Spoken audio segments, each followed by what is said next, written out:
Hey there, everyone. That sexy nerd is back again. And we're watching episode 5 of Extra History with Napoleon in Egypt.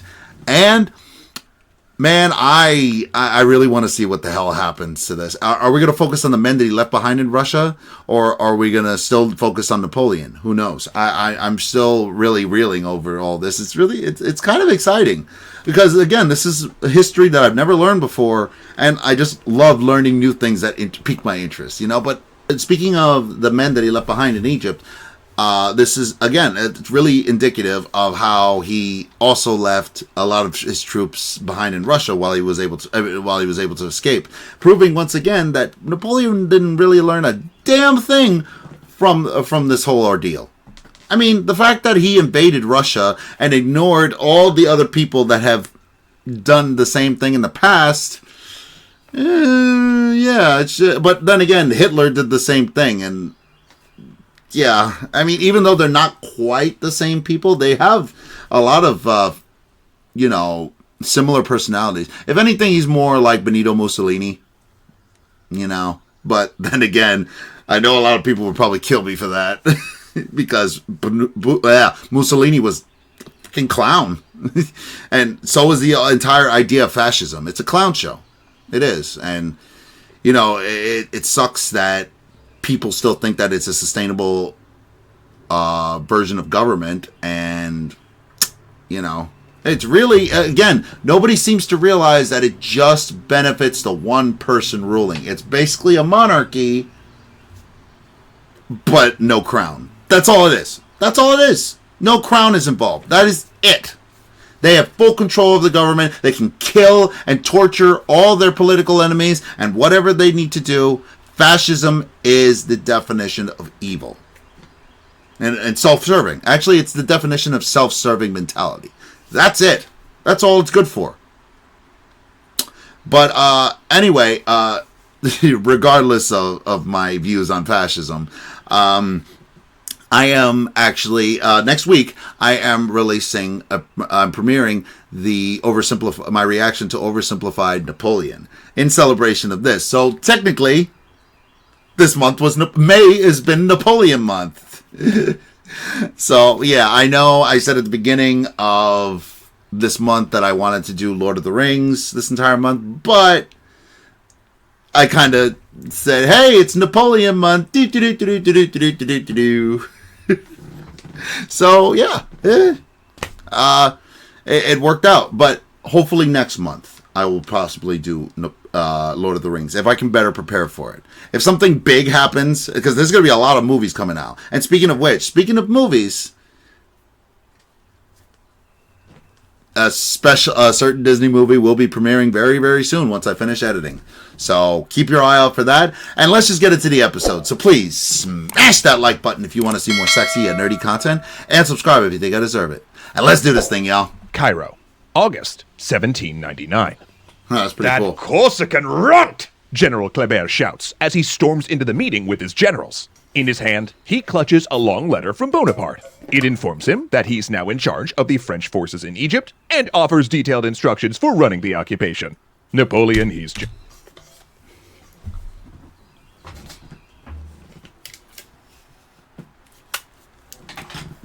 Not de France.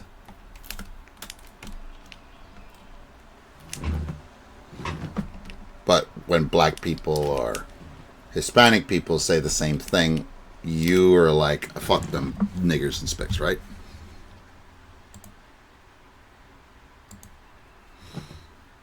Okay. Cairo, August 1799. They keep confusing me, thinking that that's Napoleon. Runt! General Kleber shouts as he storms into the meeting with his generals. In his hand, he clutches a long letter from Bonaparte. It informs him that he's now in charge of the French forces in Egypt and offers detailed instructions for running the occupation.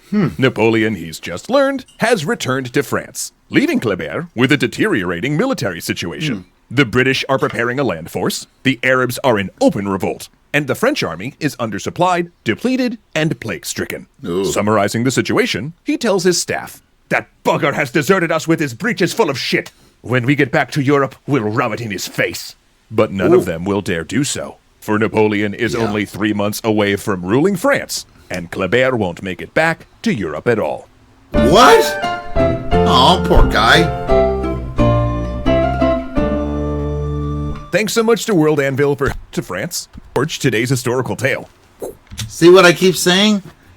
Jackass! When the Directory heard that Napoleon had returned to France, their first instinct was to put him on trial, which seemed reasonable. After years of infrequent contact and ruling Egypt independently from their control, he'd suddenly abandoned his post without orders. Sure, they had discussed him coming back, but they definitely hadn't called for him. Yet any thoughts of punishment quickly disappeared on October 9th as Bonaparte's carriage pulled up outside and crowds thronged the streets, cheering for the hero of Egypt. He and his officers came in with style, Sure. displaying Mameluke sabers, exotic sashes, and tanned complexions. Only a month later, the Directory, already weakened by intrigues among its members, fell to a coup. Napoleon himself being the chief plotter and beneficiary. Think of this, he took up the position of first consul, essentially a military dictator. You see, while the Egyptian campaign was a mess to anyone who'd witnessed it, Bonaparte had successfully managed to portray it through his letters and dispatches as a glorious campaign. And a large part of that was due to a group of men we've only touched on thus far in this series, the savants. Really? Though the invasion of Egypt was for all intents and purposes a grab for colonies and resources, Napoleon's cadre of scientists, naturalists, geologists, and engineers had granted it a veneer of humanitarianism. France wasn't just taking territory, no, it was expanding knowledge. The irony, of course, was Sure. that the savants themselves were universally miserable and abused. Soldiers Really? thought of them as useless, and there was widespread resentment against them from the beginning. The army incorrectly came to believe that these academic Okay, you see, come on, you should have expanded on that a little bit more. If you're going into the savants' mistreatment and abuse, why the hell haven't we learned more about it? You know, why? Because it shows how the tough guys, the people on the top, it's like certain people today hate smart people for being smarter than them? Huh? It's like, what, are we back in freaking high school? had been the ones to propose and lobby for the expedition, meaning troops blamed them for being stranded in Egypt. They What? also hilariously for the expedition correctly came to believe that these academics had been the ones to propose and lobby for the expedition, meaning troops blamed them for being stranded in Egypt. Oh. They also hilariously thought that the savants were looting treasures from the ancient tombs, meaning that soldiers frequently rifled through their baggage and sample jars, hoping to find gold. Yet the savants Wow. tried their best. They stayed with the army on the initial march to Cairo, and were subject to the outbreaks of blindness, extreme thirst, and Bedouin attacks. During the crossing of the desert, they made one of their first studies of new phenomena, investigating why soldiers sighted lakes on the horizon, only to see them disappear as they approached. Oh yeah, the first big study the French did was on mirages. And, you know, if you're thinking that modern historians probably like using that as a metaphor for the expedition as a whole, you'd be very right. Yeah. But it was in Cairo, where there were Wow, I was today o'clock when I realized that mirage is technically a French word. Oh, I'm so dumb. began in earnest. Told to find a suitable headquarters, they took over an abandoned Mamluk palace and renamed it the Egyptian Institute.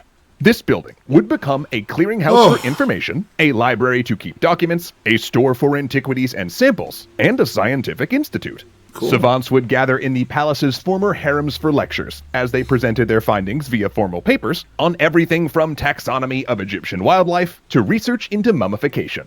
Savants also spread out over Egypt to pursue niche interests or specialties. One would collect new invertebrates and insects, while another visited the Red Sea ports to dredge up shells, starfish, and other small marine animals. And as the French army pursued Murad Bey into Upper Egypt, several savants came along in order to survey and draw the temple complexes of Luxor, Thebes, and a half dozen others. Most were abandoned, with the local population giving them a wide berth, and one had even been used to dump bodies of execution victims. But the scale drawings of these palaces and ink prints of their hieroglyphics would in many ways become more important than the artifacts they brought back to France. And of course, just before Napoleon's departure, engineers conducting restoration work on a fort uncovered an ancient Egyptian stele in 3 languages. The Rosetta Stone, the key to translating hieroglyphics. And let me tell you, that's enough of a story to warrant its own episode. I wonder when that will be happening. Oh, I wonder. But not all of this work was meant to increase knowledge. The savants and artists were also part of the imperialist machine. When Napoleon took Cairo, it was that civilian complement that built 2 massive victory arches out of wood and painted canvases to celebrate the victory at the Battle of the Pyramids. Savants ran the printing presses that spat out the all-important propaganda, and several accompanied Bonaparte to the port of Suez to survey the ancient canal that once connected the Red Sea with the Nile. It was Napoleon's dream to redredge that canal, deep enough to accommodate modern trading and naval vessels. And that was also what the savants were there for, to improve agriculture and make Egypt more productive as a French colony. Likewise, once the French were cut off by the Battle of the Nile, they were put to work manufacturing or finding replacements for any spare parts or other materials that they were no longer able to import from France. A group even created a sort of technological expo meant to overawe Egyptian leaders with the miracles of Western science. The argument being made was that the French were willing to bestow liberal government, technology, and infrastructure development in exchange for extracting Egypt's resources. Which might sound familiar if you're like a person who lives on Earth. The chronicler might sound familiar if you're like a person who lives on Earth. The chronicler Al-Jabarti was present for this showcase and was impressed, apart from the demonstration of a hot air balloon which immediately caught fire and crashed among a crowd of screaming onlookers. And within months of Bonaparte's exit, it was clear that the French military situation was heading in a similar direction. General Kleber hashed out an agreement for a French withdrawal in January of 1800. But at the last minute, the British refused to sign it, and the Ottomans launched an enormous seaborne invasion.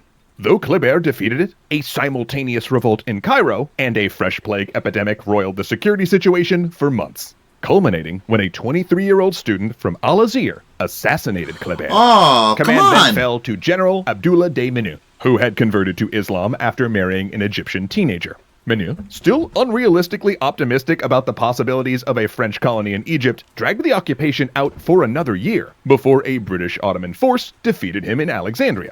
Always dismissive of the savants, Menou did not object when the British insisted that, as part of the surrender, they would hand over all Egyptian antiquities to be taken to the British Museum.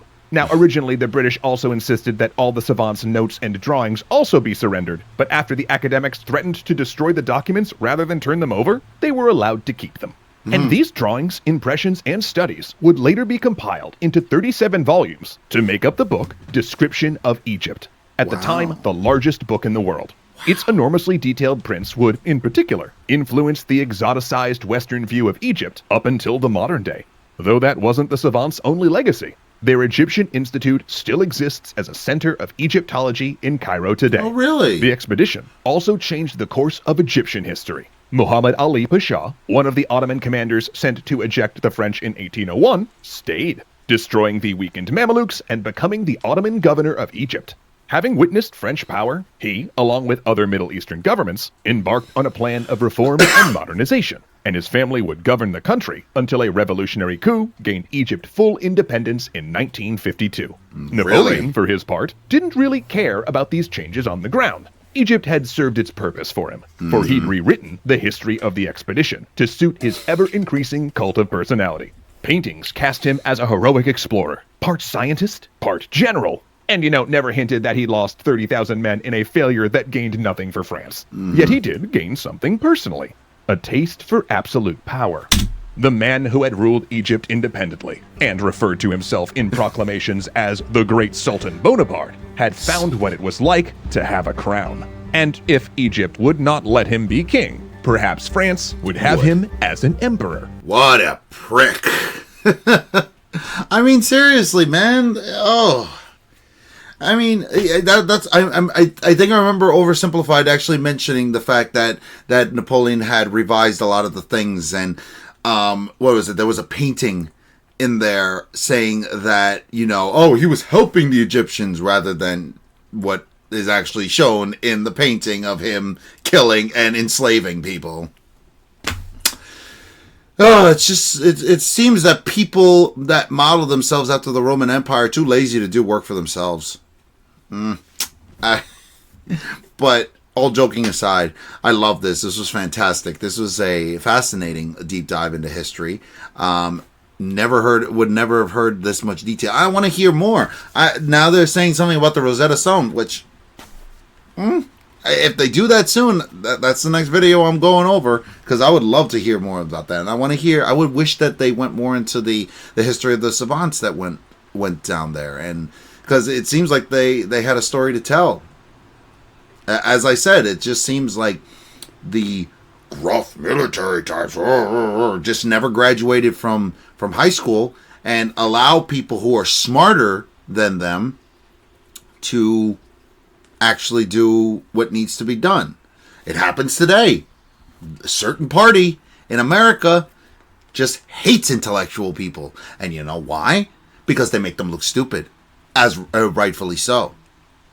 It's not just that party. It's everywhere throughout that. People who spend all their time doing stupid things, or doing things that involve physical labor, or warfare especially, anything in warfare, they ironically need them to create their weapons and their strategies. But when it comes to actually telling them that things are wrong, or things that should not be done, they're like, oh, you're not so smart, I'm way smarter than you. Oh, and let's abuse the crap out of you to show you how smart I am.